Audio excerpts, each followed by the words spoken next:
Hey, what's going on? Answer some more questions, class of 2021. We got one from Gaston. Hopefully, I'm saying that correctly. Planning his first full distance Ironman next year with he calls it a humble bike. I looked it up. It is a time trial specific bike, I believe. Would you recommend to invest in carbon wheels? Would that make a good difference in windy, hilly course? It's kind of it's a deep question.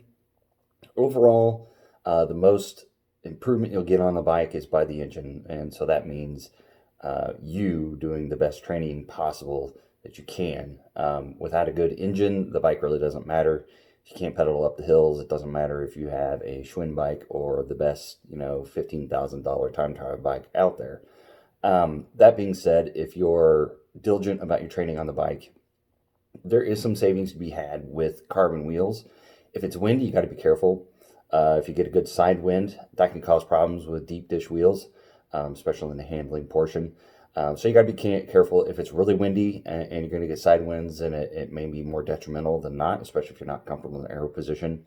If you got a lot of headwind, you got to make sure that you can stay in aero, because if you can't stay in the aero position for extended periods of time, putting power in the pedals and the headwind, those deep dish wheels aren't going to help you at all, because you're just going to overcome all that aerodynamics with sitting up on high on the bars and basically being a big wind block. So I definitely recommend being comfortable in the aero position, doing all your training on that bike and getting a good training plan for the bike, and then maybe consider race wheels or carbon wheels. Hills, it really won't help you climbing up the hills. It might help you a little bit with aerodynamics going down, but usually gravity is a little bit more strong on the downside of hills, so overcoming wind resistance isn't as difficult. The other key factor you want to think about is what else can you do to get more aero on the bike. So consider aero helmets. They're out there, especially, the holidays are coming up, Black Friday, everything's going to be on sale. Consider a good tri-suit that can actually reduce your circumference of your body a little bit. Totally, perfectly comfortable. I'm a Zoot fan myself, and the suits are super comfortable, and I wear them the entire race from start to finish, swim to the finish line. You might also consider a little bit more aerodynamic shoes, so you can cut the wind a little bit on that.